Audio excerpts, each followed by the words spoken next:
de paz, que ao despertar de um novo homem nos induz. Te conclama, irmão, de última hora, a ingressar nesta seara de luz. Te conclama, irmão, de última hora, é agora, a ser mais um dos trabalhadores de Jesus.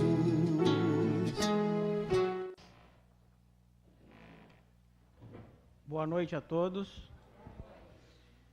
Daqui a gente não tem retorno, pensei que não estivesse funcionando o microfone. Hoje o nosso tema, peço desculpa que eu estou um pouco gripado, né? Afônico, assim, disfônico.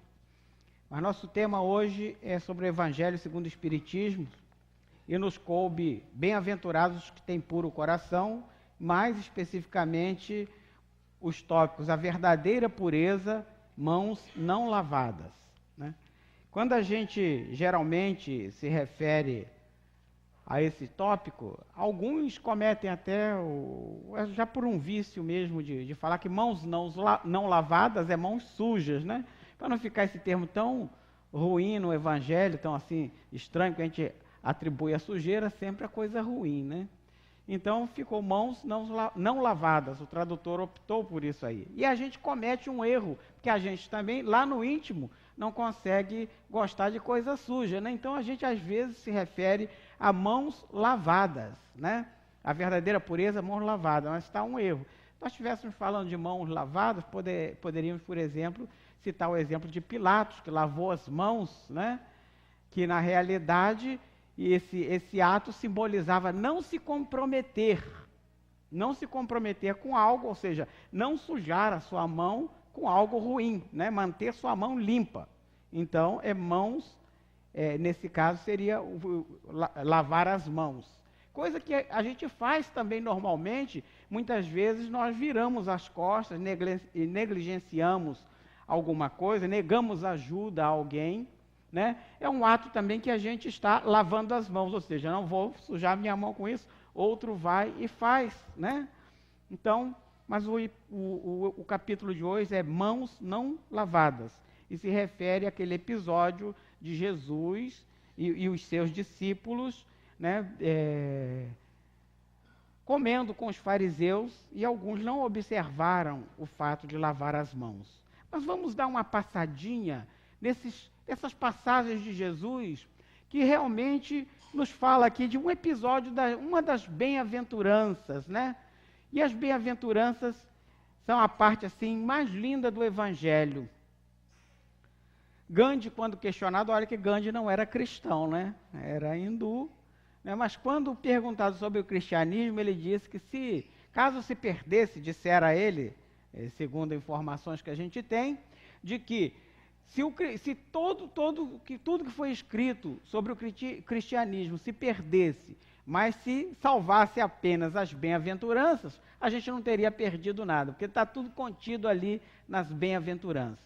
E são elas, a primeira, bem-aventurados os pobres de espírito, porque deles é o reino dos céus. E a gente quase não entende quando se fala pobre de espírito, né? A gente pensa que é uma pessoa realmente com poucas qualidades, mas não é isso não. Mas não vamos estudar esse tópico hoje. O segundo, bem-aventurado os que choram, porque eles serão consolados. Quem não entende nada de espiritismo não sabe muito bem explicar isso aí, porque bem-aventurados que choram, chorar é uma aventura, por acaso, né? A gente não entende que às vezes o choro da gente é necessário, porque o choro vem purificar, expurgar alguma coisa, vem em resposta a uma dor da gente, e o Espiritismo explica muito bem isso, mas não é nosso tópico de hoje. Bem-aventurados os mansos, porque eles possuirão a terra, ou herdarão a terra, ou seja, os pacíficos, os mansos são os pacíficos, né? A terra evoluirá, vai chegar o momento de que as pessoas violentas, se não se adaptarem, se não se regenerarem, certamente serão convidadas a deixar esse orbe, né, para encarnar num outro planeta que possa acolher esse tipo de temperamento. A Terra também vai evoluir, mas os mansos, os pacíficos, herdarão, continuarão na Terra. Bem-aventurados que têm fome e sede de justiça, porque eles serão saciados, né?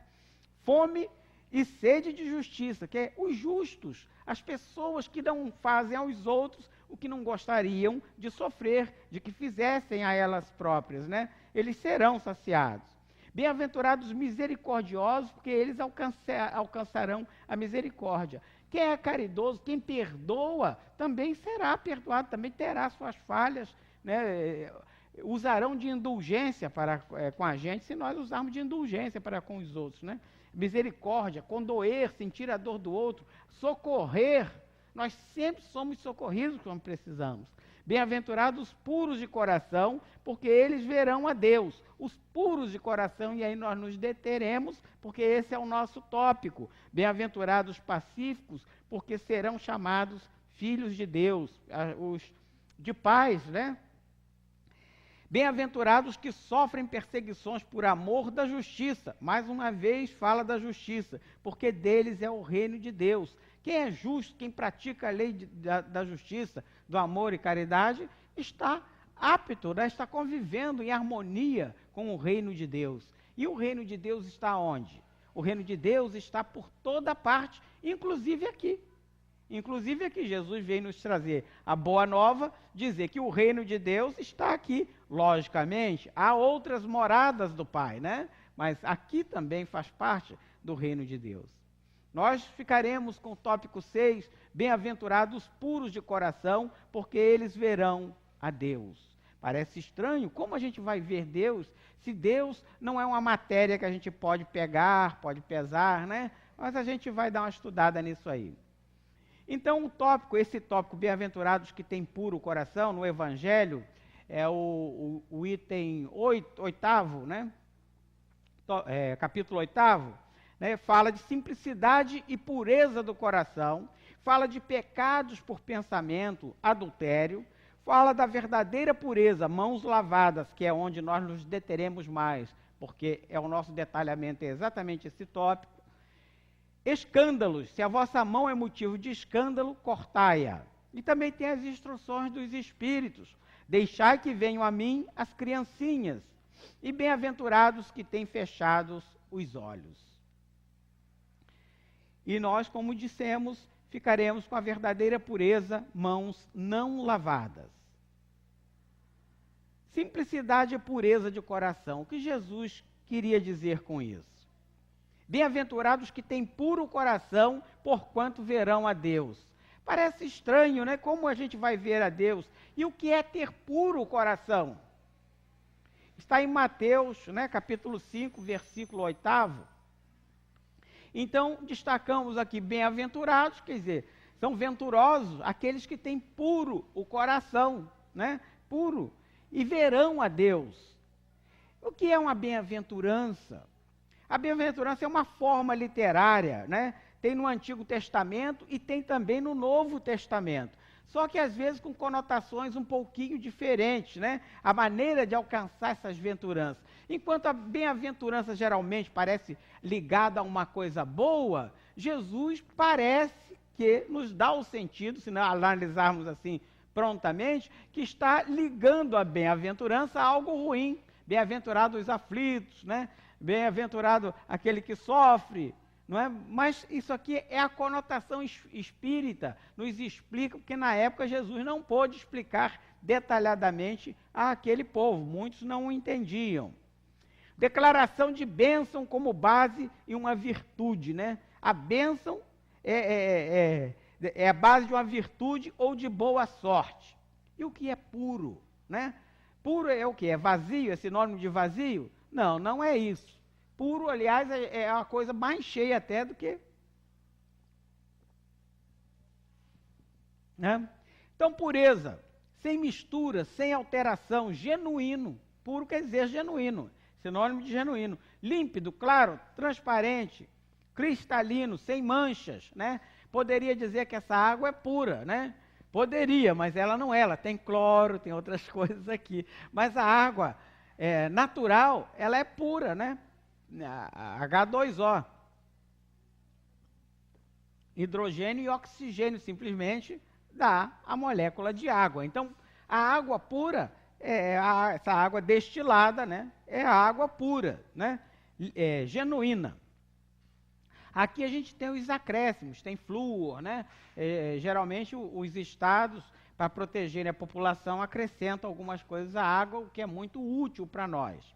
Mas pureza, eu tenho um ouro puro nem existe, né? Porque para fazer qualquer coisa tem que ter liga. Dizem os ourives, pelo menos 1% de liga tem que ter, senão você não consegue fazer nenhum objeto com ouro. Mas a pureza seria, por exemplo, um ouro, né? Algo sem mancha nenhuma. E o coração? Aí fala-se, pega-se o Evangelho, tanto o Antigo Testamento quanto o Novo Testamento, e nos fala muito de coração, né? Servia para designar o conjunto de nossas faculdades interiores. A razão, olha só, a razão, a consciência, como também as tendências afetivas e a vontade. Esse era o entendimento da humanidade até pouquíssimo tempo atrás. Estamos falando pouquíssimo tempo, coisa de 200 anos, por aí, menos até porque na época de Kardec ainda tinha esse conceito, né, de que o coração era responsável pelo raciocínio, tudo emanava do coração. Se eu sentisse alguma coisa, partia do coração. Por exemplo, quando eu estava apaixonado, sentia meu coração, né, palpitava. Então, quer dizer, nada era atribuído ao cérebro. Houve uma época na humanidade em que o cérebro não era completamente desprezado. Até na hora de mumificarem os corpos, jogavam o cérebro fora, porque não prestava para nada, né? Então, a humanidade mudou, viu que, né, as sinapses cerebrais são responsáveis. O raciocínio, ele transita pelo nosso corpo e emana do nosso cérebro, né? Porém, recentemente, aí o coração ficou esquecido. O coração era simplesmente uma bomba, servia para irrigar, né? E ele respondia aos estímulos do cérebro. Mais recentemente, há uma teoria, um conjunto, alguns cientistas, ainda questionados, de que descobriram algumas células nervosas no coração, tipo neurônios mesmo, né? No coração. Mas é coisa incipiente, é coisa ainda para ser estudada. Vale a pena a gente dar uma olhadinha na parte científica e tal, para se inteirar. Mas vamos o texto nos remete àquela época em que achava-se que o coração era responsável até pelo pensamento, né? Tudo emanava do coração. Desconsiderava-se aqui o cérebro. A simplicidade e pureza de coração. O objetivo, ver a Deus. Mas como nós vamos ver a Deus, né? Se a primeira pergunta do Livro dos Espíritos é o que é Deus? Kardec não pergunta quem é Deus. Aquele Deus humano, né, pintado na Capela Sistina, né, o dedo de Deus encostando no dedo humano, né, essa forma, Kardec já viu que não existia. Pergunta, o que é Deus? Sabendo que Deus é algo, né, e os Espíritos nos respondem que é a inteligência suprema e a causa primária de todas as coisas. Então, tudo emana de Deus. E a gente não está aqui para estudar Gênesis, a gente está aqui para estudar o Evangelho. Isso aí a gente estuda no Livro dos Espíritos muito bem, mas no livro A Gênese, quando fala de Gênese espiritual, explica muito bem o conceito de Deus.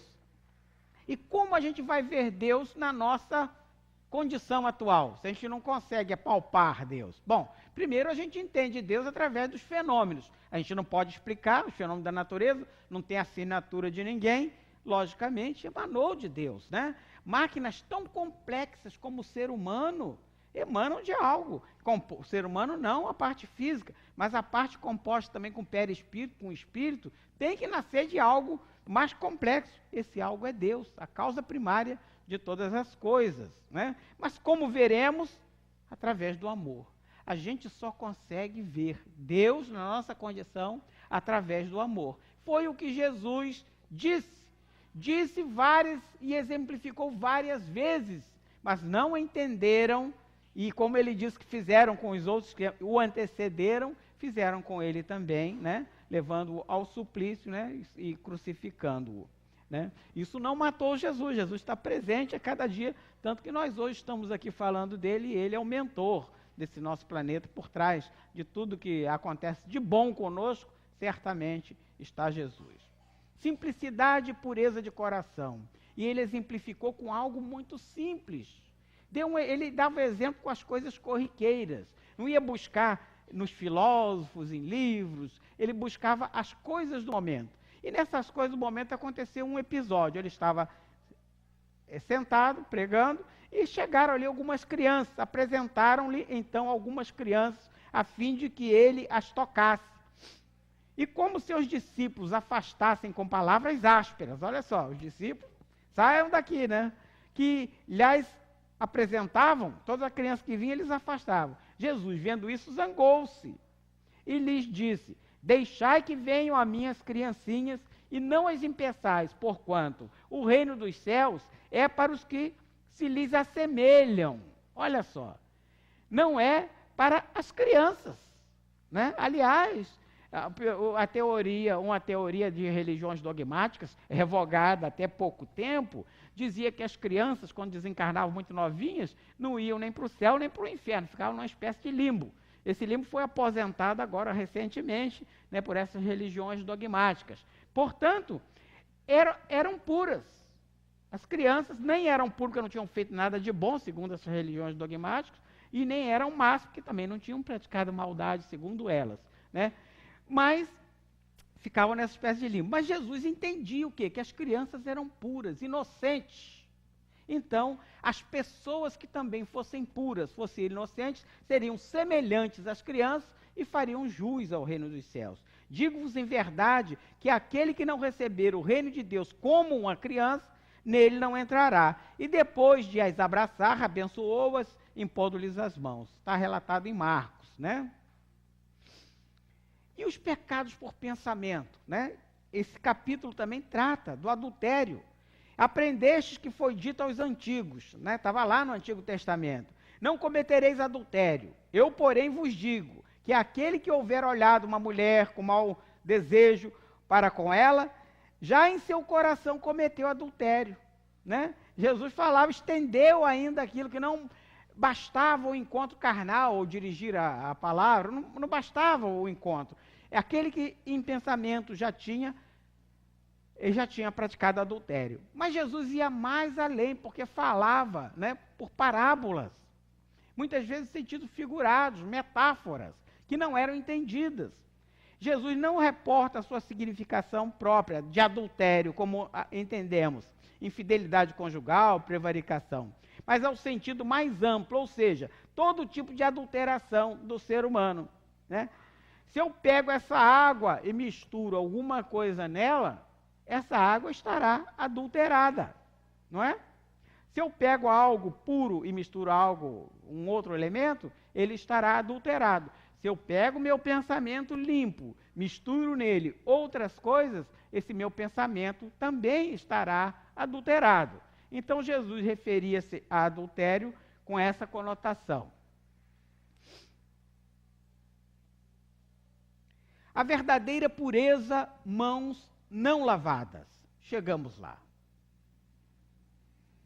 E então os escribas e os fariseus, que tinham vindo de Jerusalém, né? Então eles não estavam em Jerusalém, tinham ido a Jerusalém, vindo, estavam possivelmente em Nazaré, em Cafarnaum, né? Próximo ao lago de Genezaré. Aproximaram-se de Jesus e lhes disseram: por que violam os teus discípulos a tradição dos antigos, uma vez que não lavam as mãos quando fazem suas refeições, né? Eles estranharam os fariseus e os escribas, né? Quem eram os fariseus, quem eram os escribas? Ora, Jesus também nasceu no farisaísmo, né? Por tradição, seria ele também um fariseu. Mas os fariseus, a corrente política dos fariseus, né? Eles tornaram-se, a maioria deles, sacerdotes, viviam enfiados nos templos, né? Pregando, orando, ensinando os outros e ditando leis, porque o Estado obedecia à lei de Moisés, a Torá, né? Então, eles entendiam muito bem a lei. E os escribas andavam sempre com eles, porque alguns fariseus não escreviam, né? Eles ditavam e havia aqueles que escreviam, chamados escribas, também entendiam muito bem a lei. A lei, todos entendiam. E a lei que eles praticavam pressupunha lavar as mãos antes das refeições.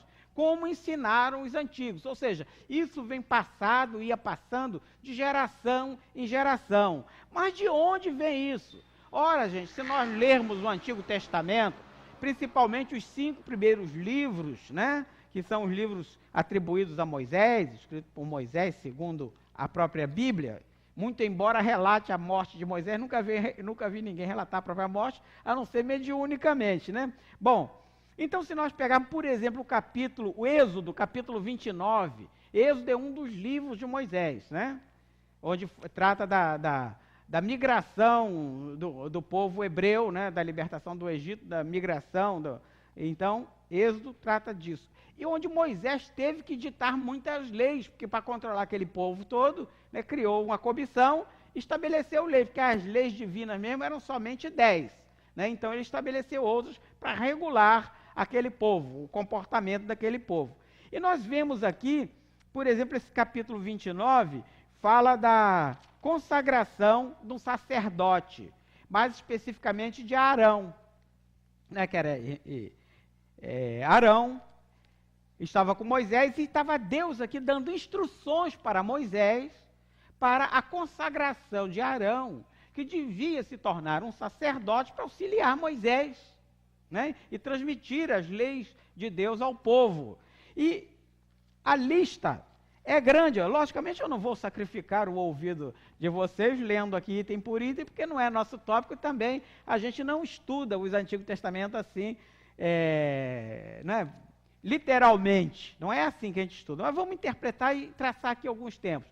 Falava aqui de lavar as mãos, lavar os pés, né? E isso no ritual, e preparar ainda 3 novilhos, um novilho e 2 cordeiros, né? Isso por dia durante 7 dias, e tinha todo um ritual de botar túnicas e tal, e sangrava esses cordeiros, pegava as vísceras mais nobres, envolvidas em gordura, colocava no templo, né, jogava o sangue por ali, nos pés do templo, depois tocava fogo naquilo tudo e orientava o público a se deleitar com o cheiro bom que dali emanava. Olha só, será que emana cheiro bom de vísceras queimadas? Né? Práticas exteriores, né? Práticas exteriores foram praticadas durante muitos anos, né? Mas ele recomendava uma coisa: os excrementos e as vísceras menos nobres e o couro, queima longe daqui, fora da tenda, né? Naturalmente porque devia emanar um cheiro não muito agradável a eles. Bom, enfim, as práticas exteriores durante 7 dias para consagrar um sacerdote. Então, quando os escribas e os fariseus aqui criticam aqueles que não lavavam as mãos, baseiam-se nas leis que foram ensinadas aos seus descendentes e transmitidas oralmente a cada um deles. Para eles, isso era normalíssimo. Mas qual foi a reação de Jesus? Ele respondendo lhes disse: e vós também, por que transgredis o mandamento de Deus pela vossa tradição? Ou seja, será que Deus ensinou foi exatamente isso? Ou isso aí simplesmente é uma prática que vem de boca em boca, de geração em geração? Porque Deus disse: honra teu pai e tua mãe. Essa é uma das primeiras leis que Deus transmite a Moisés.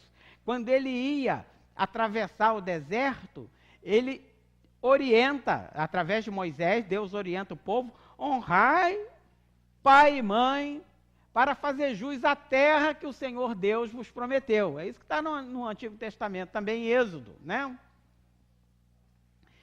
Então, fazer jus à terra, porque aquele povo não entendia nada que não fosse dinheiro, né? Eles gostavam era de coisa material, de dinheiro, uma dinheirinha, né?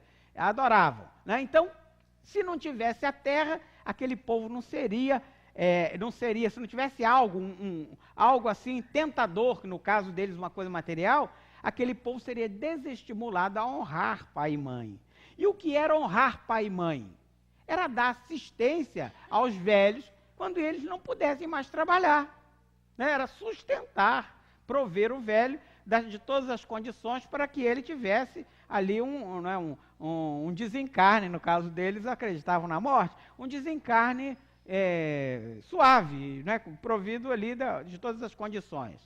Honra teu pai e tua mãe. E o que amaldiçoar seu pai e sua mãe, morra de morte. Morra de morte parece estranho, né? A gente falar morra de morte, né? Parece um pleonasmo, mas não é não, né? Pouco depois, quando Jesus veio, trouxe outra conotação, antes de eu falar do morra de morte, honra teu pai e tua mãe, né? Também falou, mas falou com coisas mais suaves, né? E falou que o reino não era a terra, né? O reino era o reino dos céus, era um reino espiritual, algo melhor, uma situação melhor. Jesus já deu. Mas o que é amaldiçoar? Quem amaldiçoar seu pai e sua mãe, que morra de morte. Porque havia maneiras distintas de morrer. Na época era o olho por olho, dente por dente, né? Ou seja, se eu matei, vou morrer. Se eu roubei, aí vou ter um castigo semelhante, né? Vão cortar a minha mão, a minha mão, a minha mão, porque eu roubei, né? Olha só que ato falho, né?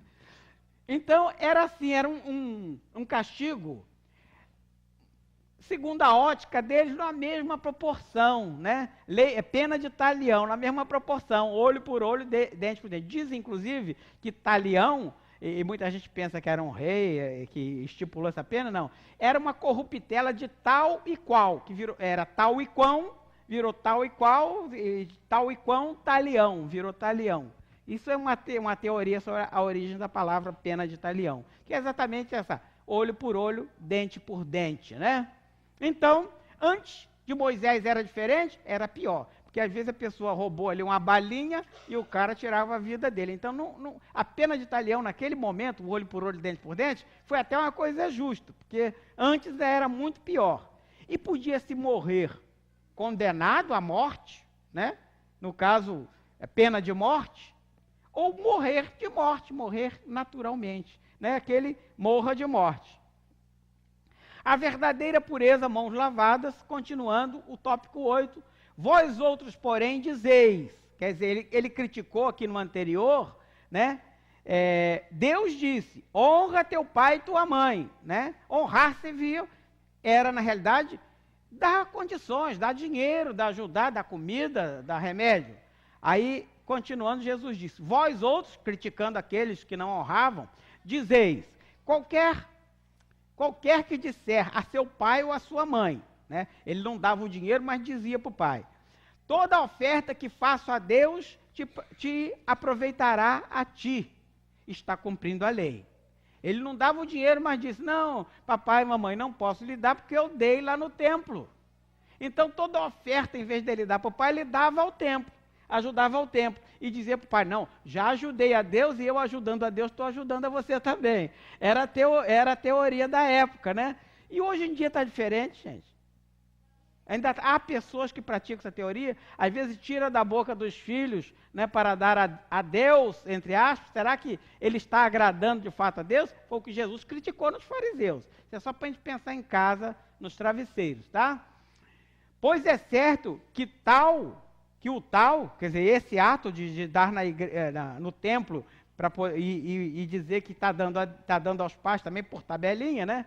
Pois é certo que o tal não honrará seu pai ou a sua mãe.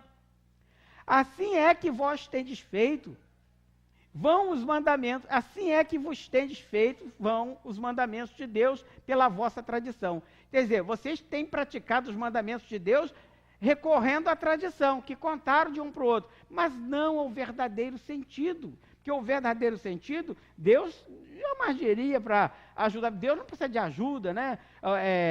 Os espíritos não precisam de oferenda, Deus não precisa que sacrifique o carneiro, mas talvez aquele carneiro servisse de alimento para aquele pai passando fome, aquela mãe passando fome, né? E muitos deixavam de contribuir para comprar as oferendas. A verdadeira pureza, continuando, mãos lavadas. Hipócritas, bem profetizou de vós outros Isaías. Isaías é um profeta do Antigo Testamento. Quando diz, este povo honra-me com os lábios, mas seu coração está longe de mim, né? Em vão, pois, me honram ensinando doutrinas e mandamentos que vêm dos homens. Isso era Deus falando, Isaías escrevendo, né? Deus reclamando que o povo honrava, né? Com lábios, mas o coração estava distante. Olha só, o apelo de Deus através de Isaías, que era o médium da época, né? Era o profeta, né? Em vão, pois me honram ensinando doutrinas e mandamentos que vêm dos homens. Lá em Isaías, bem anterior a Jesus, né? Deus estava protestando porque os homens da época já honravam, né? Através de palavras e não através de atitudes, de atos coerentes.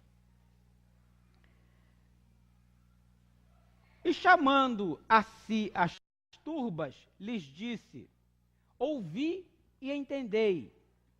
Não é o que entra pela boca do homem que faz imundo o homem, mas o que sai da boca. Isto é o que faz imundo o homem.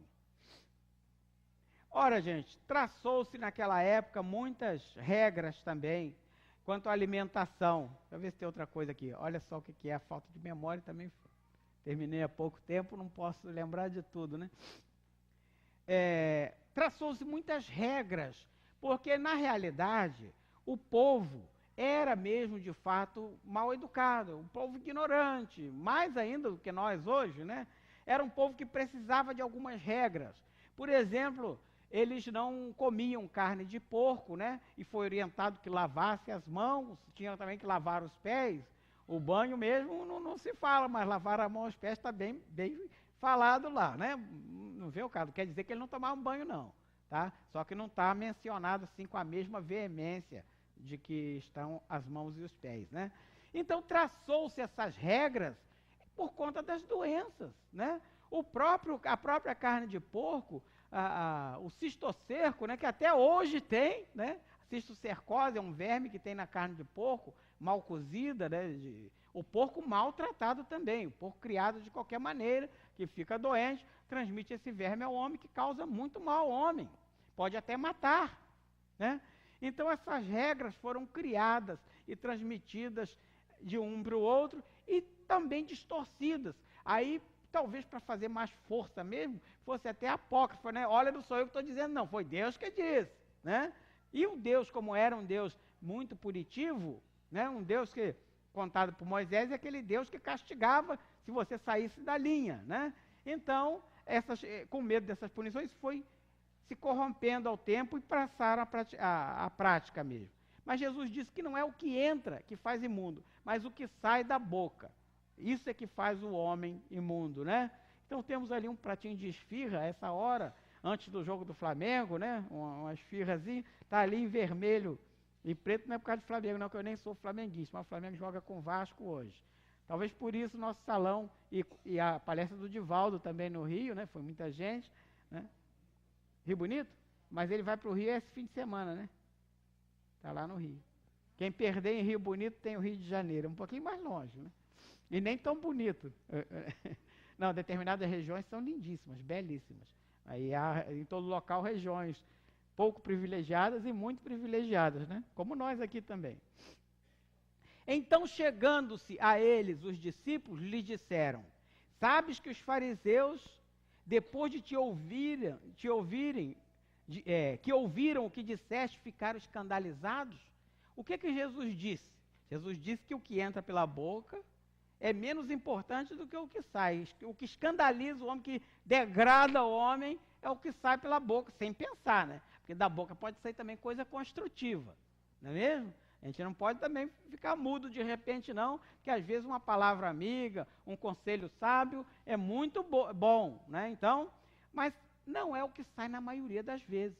Saem coisas vãs, né? E essas coisas realmente podem prejudicar. E eles ficaram escandalizados, foram criticados. Quem gosta de ser criticado, né? As pessoas, quando criticado, eles se escandalizaram, ficaram chocados, né? Achando-se injuriados com aquilo, né? Mas ele respondendo lhes disse: toda planta que meu pai não plantou será arrancada pela raiz. Que coisa estranha, né? O que o pai não plantou? Será que foi a videira, um cacto? Não está se referindo à planta física, não. Ele está se referindo aqueles ensinamentos que não foram colocados por Deus, foram entendidos erradamente, transmitidos erradamente, muitas vezes para atender ao interesse de A ou ao interesse de B. Ora, gente, isso aqui nos traz muitas reflexões. Por que será que nós convivemos hoje em dia com pensamentos também que não foram colocados por Deus, não foram ensinados por Jesus, e nós criamos regras desnecessárias para controlar um nicho, um determinado grupo de pessoas, né? Será que isso acontece? E ele diz que será arrancada pela raiz.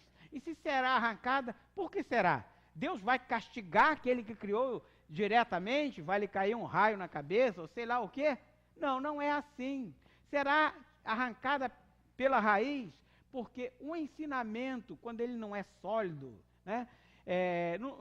Quando se fala de fé no Evangelho segundo o Espiritismo, tem um ensinamento que eu acho muito legal, que ele diz que o que é verdade no escuro, a verdade mesmo, verdade não existe verdade absoluta, verdade ou é verdade ou não é. O que é verdade no escuro também é a luz, né? Então, o que Deus ensinou ainda quando o povo não tinha capacidade de discernir, quando esse povo tiver capacidade de discernir, né, se ele mudou alguma coisa, se ele enxertou alguma coisa, isso vai desaparecer, porque o conhecimento é capaz de iluminar o pensamento das pessoas.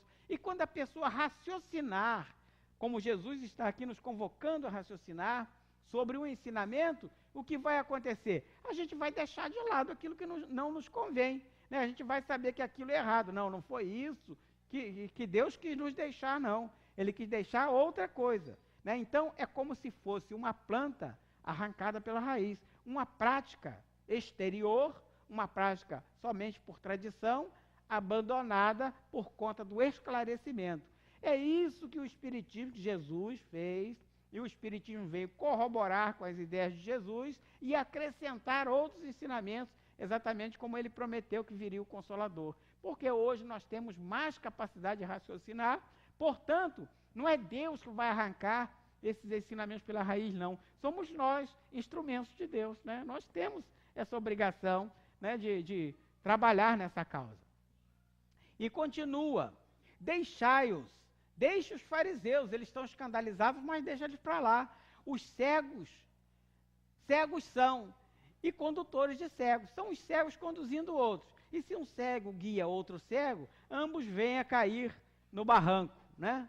Tradução aqui. Que eles são cegos ensinando tradições erradas a outros cegos. Eles vão cair do barranco. O que é cair do barranco? Vão tropeçar, vão sofrer por conta de ensinamentos errados. Na realidade, todos nós respondemos pelos nossos atos, né? Sempre. Então, por qualquer coisa que pratiquemos, a gente tem que responder. Há um ônus por qualquer benefício, e a gente tem que arcar com esse ônus, né? E eles cairão uma vez, 2 vezes, 3 vezes. Aí a reencarnação é uma benevolência sem tamanho, uma coisa maravilhosa, e a gente, através do processo reencarnatório, um belo dia, não vai mais necessitar de práticas exteriores, né? Respondendo, Pedro lhes disse, explica-nos essa parábola. Pedro não entendeu, e Pedro estava com Jesus. E o que Jesus disse? Calma, meu filhinho, daqui a pouco você vai entender. Passando a mão na cabeça de Pedro, será que foi isso? Respondeu Jesus, também vós outros estáis ainda sem inteligência? Chamou Pedro de quê? Não respondam, né? Mas foi duro com Pedro, E às vezes nós às vezes, diante de uma pergunta assim, muito superficial, algo que a pessoa já deveria saber de tanto que estudou, a gente às vezes não é duro o suficiente, às vezes a gente não pode nem ser manso demais, negligenciar demais, né? A falta do conhecimento, que a gente é obrigado a esclarecer, mas a gente também tem hora que tem que chamar a responsabilidade. Ora, você já aprendeu. Não compreendeis que tudo que entra pela boca desce ao ventre e se lança depois no local escuso? Jesus, aqui a gente tem a Lagoa de Araruama, né? É lançado ali, depois de tratado. Dizem que trata muito bem e tal, mas a gente vê por aí algumas aberrações ainda. Imaginemos na época de Jesus, né? Disse para Pedro que pela boca, né, é lançado em qualquer lugar escuso, né? O corpo utiliza, o que não precisa joga fora. Mas ele estava falando de algo que vai utilizar perpetuamente, do conhecimento, das práticas interiores, daquilo que a gente tem que aprender, da prática exatamente do amor. Porque a prática do amor não pressupõe você estar com a roupa bonita, né, com um sapato, estar bem vestido, mal vestido, de carro, sem carro, andando a pé. O amor pode ser praticado por qualquer um. Não há limite para a prática do amor, foi o que Jesus nos disse. Tanto que Jesus era desprovido de muitos recursos materiais, né? E, no entanto, foi o maior exemplo de prática de amor que a gente tem. Eu repeti, né? Estou repetindo aqui, olha só. Isso aqui dá fazer as coisas de última hora. A verdadeira pureza, mãos lavadas, continuando e encerrando esse tópico 8. Diz, não é o que entra na boca que macula o homem, é o que sai da boca do homem que o macula. E o que sai da boca procede do coração, e é o que torna impuro o homem. Porquanto, do coração é que partem os maus pensamentos também. Partem bons, segundo eles, era do coração, desconsiderava o cérebro, mas vamos nos reportar aquela época. Partem os bons pensamentos. Partem os maus pensamentos, dizia aqui, né? Partem, por que as coisas impuras? Os assassínios, os adultérios, as fornicações, os latrocínios, os falsos testemunhos, as blasfêmias e as maledicências. Essas são as coisas que tornam impuro o homem. E já se passaram mais de 2000 anos, e essas coisas estão aí, gente. E essas coisas estão aí, né? A gente pouca coisa ouviu, né? E é sinal que a gente ainda tem práticas exteriores para abandonar. Comer, porém, com as mãos por lavar, isso não faz imundo o homem. Olha só, não é para ninguém chegar em casa comer com a mão suja, não. Ou ir ali para o salgadinho, que já nessa altura está fluidificado lá, aquela equipe maravilhosa trabalhando e tal, né, na nossa lanchonete, e comer sem lavar as mãos, né? Se estamos com as mãos sujas, vamos lavar as mãos. É uma boa prática. Né? Jesus não recomendou. O que ele quis dizer é o seguinte: pesar as coisas interiores com as coisas exteriores. Qual é a mais importante? As coisas interiores são mais importantes do que as exteriores. Somente isso ele quis dizer. Aliás, lavar as mãos é de tamanha importância que os cientistas sabem hoje que se nós tivéssemos o hábito, nós, pessoas comuns aqui, de lavar as mãos antes de nos alimentarmos, todas as vezes que nos alimentamos, as doenças certamente poderiam estar aí cortadas pela metade, as doenças que hoje em dia, né, incomodam o ser humano. Se tivesse simplesmente o hábito de lavar as mãos. O processo gripal, a transmissão do vírus da gripe, se dá geralmente com contato de mão, né? Mão com coisas com objetos que alguém gripado pegou, você pega também, leva à boca, né? E aí você adquire a doença. 1840 e alguma coisinha, antes de Kardec publicar o Livro dos Espíritos, Florence Nightingale, né, foi a precursora da enfermagem, a pessoa que implantou a enfermagem. Ela, acostumada às práticas exteriores, olha só que bom exemplo, né? Ela nasceu numa família rica na Inglaterra, né? Inglaterra, né, um país onde os ricos, geralmente com queixo em pé, né, pessoa de um orgulho, né, grande, alguns, logicamente há exceções, né, mas algumas famílias ricas, orgulhosas, com tudo favorecendo para as práticas exteriores, optou por um outro tipo de prática, que é a prática do amor. Falou para a mãe: mãe, eu vou cuidar dos doentes. E olha que na época os doentes eram mais doentes assim do que os de hoje, porque o tipo de tratamento era muito pior, não se tinha os recursos que temos hoje.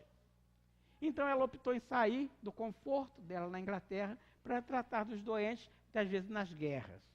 E tem até um filme, eu não sei o nome do filme, esqueci o nome, mas sobre ela, sobre Florence Nightingale, né, eu vi até não tem muito tempo, e tem umas cenas que me deixaram assim, admirando mais ainda essa pessoa. Por quê? Ela, na época, os médicos, né, para mostrar trabalho, quanto mais sujo de sangue seu jaleco tivesse, era sinal que ele tinha trabalhado mais, que ele era mais operante, né? Uma pessoa de maior prestígio, que o jaleco dele estava mais sujo ainda. E ela instituiu o ato de lavar as mãos antes dos procedimentos médicos. E com isso reduziu muito o número de doenças. Reduziu muito, né? Depois ela também foi contaminada por uma doença, em 1857 retorna à Inglaterra, e coincidindo com a época da publicação do Livro dos Espíritos, né, 1857, e quando ela retorna, em plena era vitoriana, onde a rainha Vitória era a pessoa mais importante, ela tinha mais popularidade do que a rainha Vitória. No início, 1900 e alguma coisinha, talvez 1907, não tenho certeza, que eu sou muito ruim para datas, a própria rainha Vitória homenageia essa senhora, ela já velhinha, né, homenageia essa senhora, né, que eu achei, dada a importância que foi dela, antes dela, a enfermagem praticamente nasceu com ela, né? É muito interessante a história. Então, lavemos sim as mãos, é importante, mas cuidemos mais ainda, com mais afinco, das práticas interiores.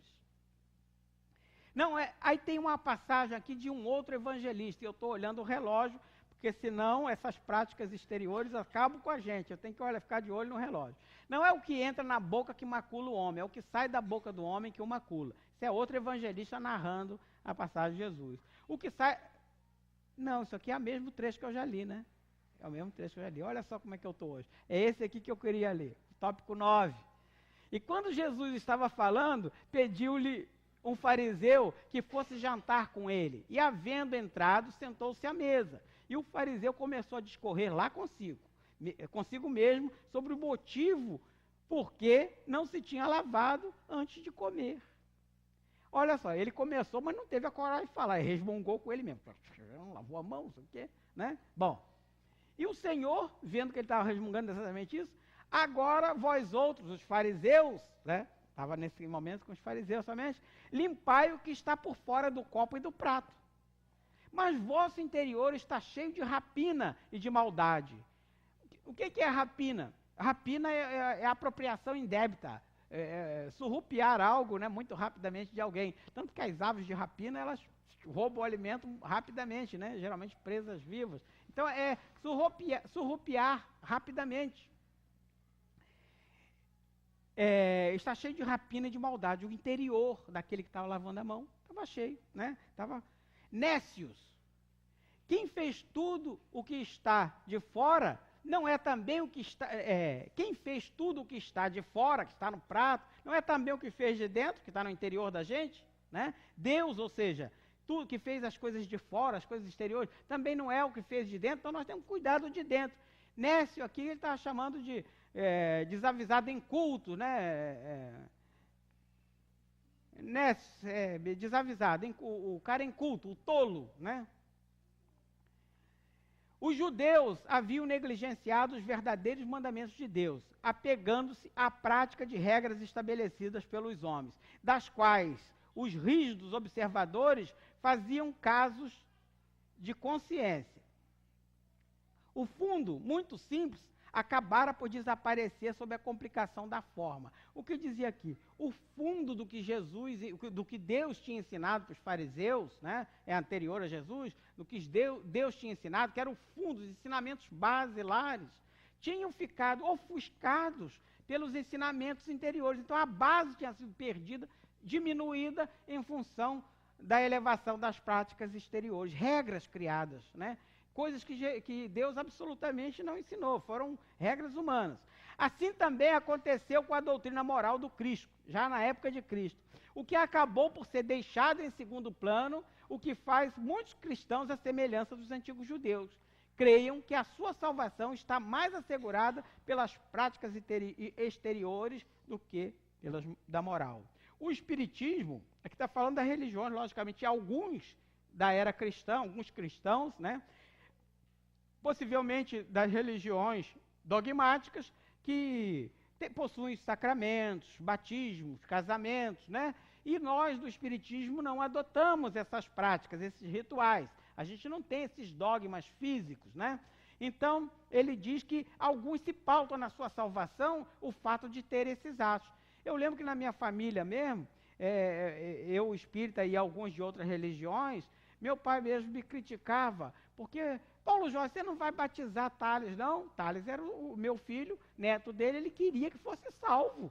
Ele queria, na condição dele, para ser salvo tinha que ser batizado, né?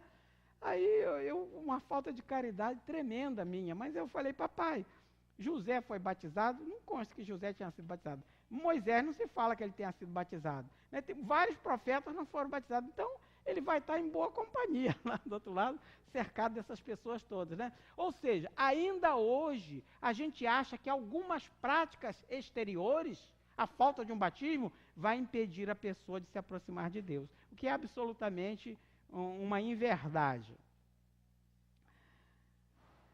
Esses acréscimos que o homem fizeram da lei de Deus, que Jesus se refere quando fala, toda planta que meu pai não plantou será arrancada pela raiz. Nós já falamos isso. Mas para que serve a religião? Para conduzir o homem a Deus. A religião, naquele sentido que a gente costumou vulgarizar como religare, né? Não é religar o homem a Deus, porque isso aí nos remete também a uma prática, a um dogma, né, dos anjos caídos. Ou seja, eu já fui bom, estava lá do lado de Deus, fiz uma coisa qualquer errada, fui atirado no inferno, quer dizer, os anjos caídos. E eu preciso me religar. Eu estava ligado, me desliguei, tenho que me religar. Não, nós fomos criados simples e ignorantes. Temos que nos ligar. O papel da religião é aproximar o homem de Deus. E como aproxima? Tornando o homem melhor. Toda religião que torna o homem melhor está aproximando o homem de Deus, porque Deus, né, é boníssimo, né, é a bondade suprema. Então, se o homem está se tornando bom também, ele está se aproximando de Deus. Ai do mundo por causa dos escândalos, falando aqui dos escândalos, se for motivo de escândalo, a própria mão corta, né? Ai do mundo por causa dos escândalos, pois é necessário que venham os escândalos são necessários, que aconteçam as coisas, né, erradas, para que a gente, olhando, promova mudanças. Mas ai do homem por quem o escândalo venha, né? Porque o homem que pratica algo escandaloso, ele também terá que responder, né?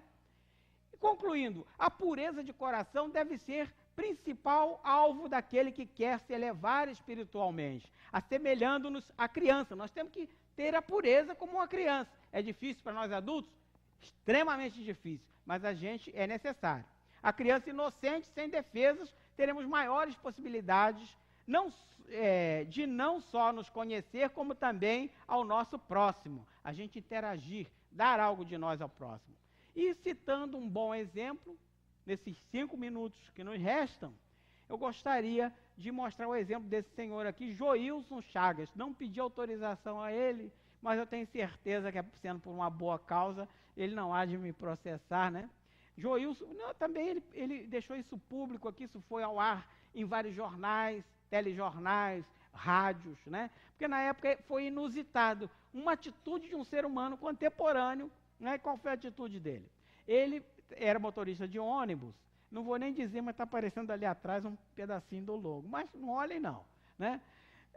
Sendo motorista de ônibus, trabalhava numa linha do Castelo, naquela época ainda tinha ônibus saindo do Castelo, hoje já tiraram, né?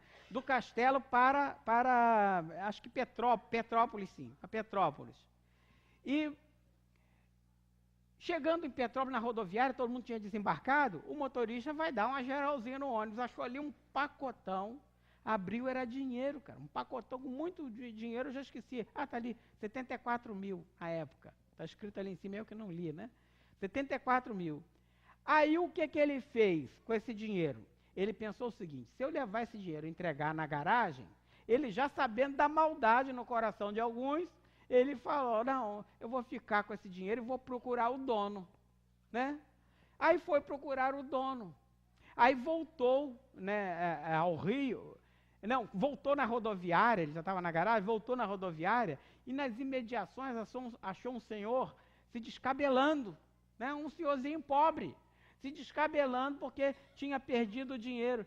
Aí ele não quis dizer, ele só chegou perto do senhor, o senhor perdeu alguma coisa? Né? Vendo o moço tão desesperado. Aí o moço já sentiu, não podia dizer que tinha perdido, ele falou, vem cá, quero te mostrar uma coisa. O senhor perdeu dinheiro e chegou à conclusão, conversando com aquele senhor, muito simples, aquele senhor tinha feito o seguinte, vendido um caminhãozinho que ele tinha, trabalhava na roça, para fazer uma cirurgia de uma filha que passava por uma enfermidade muito grave, já estava tudo combinado, ele estava levando aquilo para pagar ao médico, né, pela cirurgia dele. E ficou ali muito feliz, né, com aquele ato de um motorista que podia ter se apropriado do dinheiro. Aí estudando um pouquinho sobre a situação desse moço. Naquela época, foi quando aconteceu aquela enchente que levou casas, levou tudo. E esse moço morava em Petrópolis, esse motorista, né? E esse motorista estava com a família dele, que ele conseguiu salvar, a mulher e um filho, pequenininho, de colo, na casa de parente, de favor, dormindo no chão, né?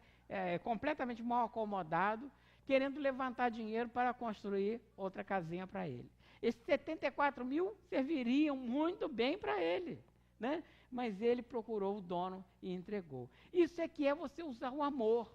O que é você usar o amor e ver a Deus? A gente vai ver Deus olhando ali do lado de fora da janela, olhando lá na rua, muito menos olhando na rua. A gente vai ver exemplos de Deus, mas os puros de coração verão a Deus nos atos, na prática do amor. Toda vez que você pratica o amor, você está se aproximando um pouco de Deus. Essa é a nossa maneira, na nossa condição humana, de ver a Deus. E temos sim que propagar os bons atos, usar os bons atos como exemplo, porque nós temos muita dificuldade hoje, com todo o conhecimento, com tudo que Jesus nos deixou, com tudo que o Espiritismo nos oferta, palestras, estudo, essa casa tem muitos grupos de estudo, nós ainda hoje temos muita dificuldade em praticar o amor, portanto, em ver a Deus. Muita paz, meus irmãos, e obrigado.